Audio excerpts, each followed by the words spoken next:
Hello everyone, in this video I will be translating and summarizing the latest Urdu broadcast by Imran Riaz Khan to make it accessible for our English-speaking audience. Let us go through the key developments and insights in Imran Riaz Khan's words. During the time I was not vlogging, some major news came out, and the biggest among them is that the government of Pakistan has nominated Donald Trump for the Nobel Peace Prize. Yes, they want to award Donald Trump the Nobel Peace Prize. Now, whether this nomination is in recognition of his services or just to keep him pleased, that I will explain shortly. Imran Khan's bail case is still pending, particularly in the May 9th cases. The decision has been reserved by the court, and I will tell you more about that. Regarding the budget, the Pakistan People's Party first objected and then agreed to approve it. The United States carried out a massive attack on Iran. What will Iran's reaction be? I will present all this and the regional situation before you. But first, a meeting took place between Field Marshal Asim Munir and Donald Trump. This was a behind-closed-doors meeting. After this meeting, suddenly the Pakistani government wanted to give Donald Trump the Nobel Peace Prize. And this happened while Trump was supporting attacks on Iran. He was also supporting the Israeli attacks on Gaza. Trump has repeatedly stated that Palestinians living in Gaza should be relocated to another country and that Gaza should be rebuilt into a high-end real estate zone. Despite all this, the government of Pakistan decided to nominate Donald Trump for the Nobel Peace Prize. How did the government of Pakistan get this idea? Why did they not have this idea earlier? That is a big question. Look, when the Field Marshal met Donald Trump, the agenda was not Iran, Pakistan, Kashmir or India. These were secondary matters.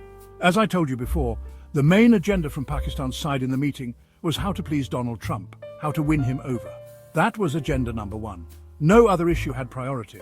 Just look, Pakistan never nominated Yasa Arafat for the Nobel Peace Prize. Pakistan never nominated Nelson Mandela. China has helped us immensely, yet we never nominated Xi Jinping. We never nominated Mohammed bin Salman, who gave us free oil and financial aid multiple times. We never nominated the UAE leadership either. There are countless people in the world who have done remarkable work and made significant contributions to Pakistan, yet we did not nominate them. But immediately after the Field Marshal's meeting with Donald Trump, the Pakistani government nominated him as a gift to keep him happy. This is a bizarre joke. Can political minds really make such a decision? Let me tell you clearly, political minds do not make such foolish and ridiculous decisions. This decision was dictated. It happened following the orders of the Field Marshal. If the current government had received a briefing in advance, they would not have acted this way. Today's released news states that a National Security Committee meeting was held. The main point is that Pakistan issued a condemnation after the United States attack. However, the condemnation did not mention the United States or Donald Trump, just the attack itself. It stated that an attack on nuclear facilities violates international laws and the United Nations Charter. If you scroll to the bottom of that news, you will see something important. The meeting also included a briefing by the army chief on what was discussed with Donald Trump. So today the government is learning what was discussed, but they had already announced the nomination for the Nobel Peace Prize earlier. Strange, is it not? They acted on orders, even before knowing what the meeting was about. That is how they follow commands from those who brought them to power, the military establishment. As per tradition, they polished their boots and immediately acted, nominating Donald Trump for the Peace Prize. After this nomination, I made a statement on Twitter. I said this government will now not only suffer for its own mistakes, but also for Trump's. He is the president of a country. Whatever wrong he does, it will reflect on those who nominated him. You want to give him a peace prize, but if tomorrow he does something against Palestinians, Iranians, or even Pakistan, you have already nominated him as a man of peace. Is that not ironic? This is the same government that nominated Donald Trump, but has imprisoned two individuals who themselves were supposedly nominated for the Nobel Peace Prize, Barrister Sahiba and Imran Khan. Both are currently in jail. This is the same government that locks up deserving people and nominates Trump. And then, within 24 hours of the nomination, Donald Trump sent B-2 bombers for a horrific attack on Iran. Iran's nuclear facilities, claimed to be for energy production, were bombed. The United States said they are enriching uranium too far. They will become a nuclear power soon. Iran denied this. Still, the United States bombed heavily. The effects of that bombing are terrifying. The director of the International Atomic Energy Agency, Rafael Grossi, warned that armed attacks on nuclear facilities are extremely dangerous. The radioactive fallout could spread beyond the targeted country, affecting neighboring nations and billions of people. Radiation does not respect borders. It cannot say, oh, now it is Pakistan, let us not go there, or oh, this is Afghanistan or Iraq, stay away. No, it spreads with wind and can impact vast regions. So Trump endangered millions of lives, and this is not me saying it, it is the head of the Global Atomic Agency. After Trump's nomination, Pakistani touts or apologists started celebrating, calling it a masterstroke by the Field Marshal. He met with the Turkish president. They said he stopped America from attacking for 2 weeks. They built up such exaggerated stories. It was absurd how they glorified this decision, praising the army chief endlessly, completely unaware of what the United States establishment is capable of. And then it happened. The United States did something so reckless it put the entire region's security at risk. If Iran retaliates, things could escalate rapidly. We will discuss that separately. But not a single person from this government felt ashamed. Not one apologized. Not one resigned. All these people were previously cheering, now they are hiding in shame. Even some of the establishment and PMLN supporters whose conscience has awakened have now said, for God's sake, apologize and take back this joke of a nomination. But their sole aim was to please Donald Trump.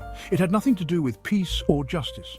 Trump has long desired the Nobel Peace Prize and has even openly expressed this wish. So this nomination was just an attempt to fulfill that wish and make him happy. Some people were mocking PTI as well, and yes, it is true, PTI did have hopes from Trump. Why? Because under Joe Biden's administration, a regime change took place in Pakistan. So it was natural for PTI to psychologically lean towards Trump. They could not align with Biden or Kamala Harris, given what happened during their tenure. Hence, their sympathy naturally moved toward Trump. But after that, the kind of actions Donald Trump took, or how this government tried to appease him, whatever they presented before him, even this nomination for the Nobel Peace Prize was presented as a gift. As if to say, sir, we are presenting this too. Sometimes we offer him our mineral resources, sometimes we tailor our foreign policy to his desires. We are presenting everything, even our sovereignty, our independent decision-making, before him. And to top it all off, we even offered him the nomination for the Nobel Peace Prize.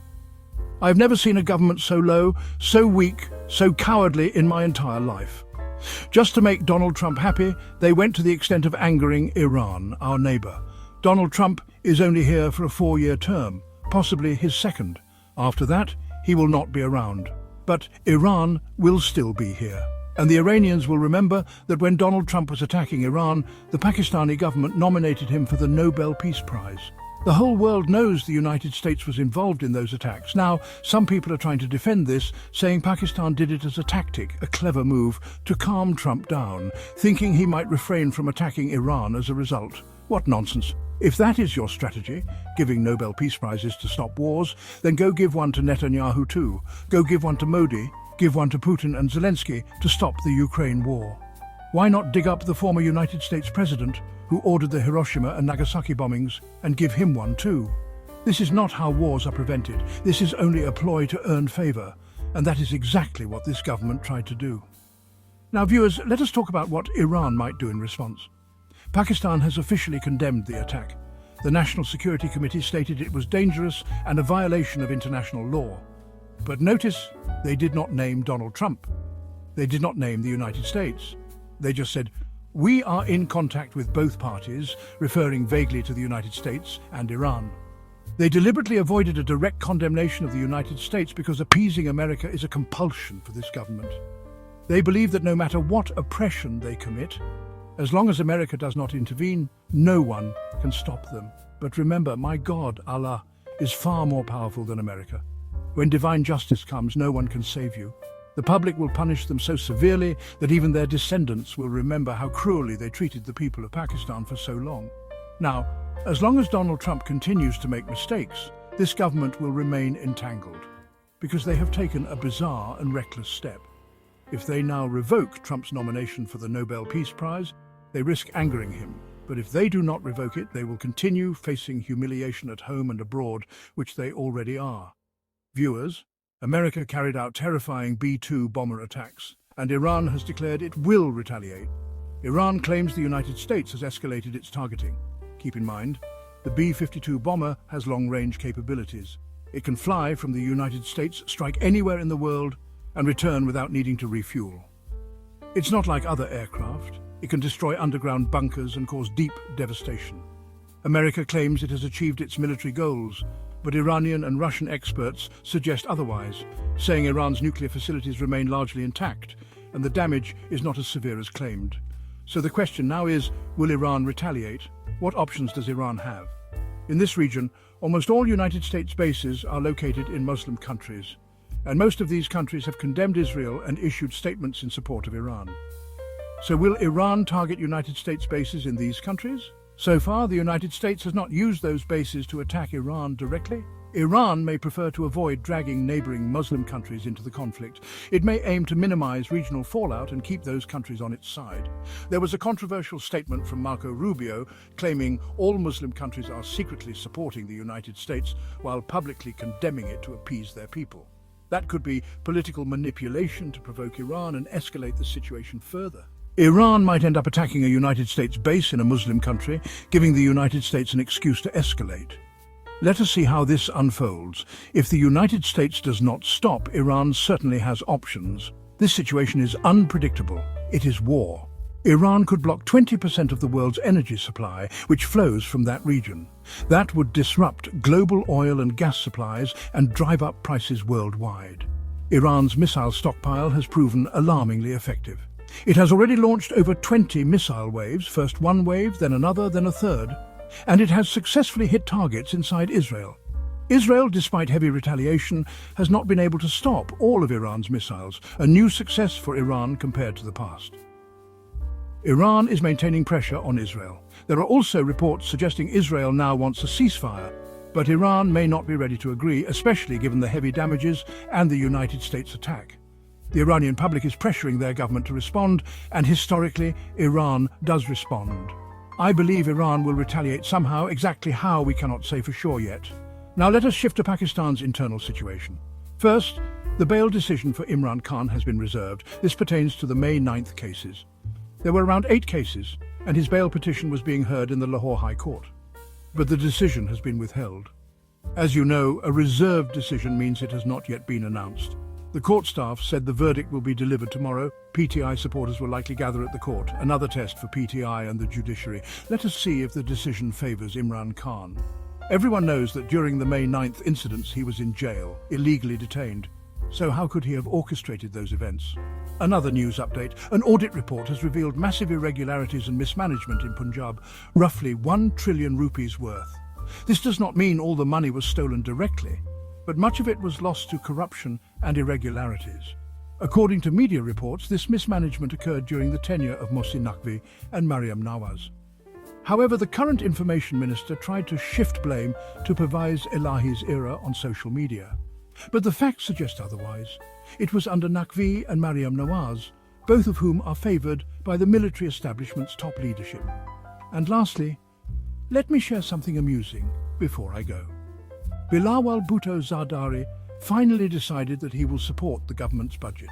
Both Zardari and Bilawal initially criticised it heavily, saying farmers, labourers and the common man had been crushed and that the budget offered nothing for Pakistan, calling it an IMF budget. But after all that, they still said, "We will help get it passed." It is like someone coming to your house to ask for your daughter's hand in marriage and you say, "Your son is a drug addict, a thief, a robber, a gambler, ill-mannered, rude, incompetent, lazy, immoral." And yet at the end you say, "We will still give our daughter to him." That is exactly what the PPP is doing. They think the people are fools.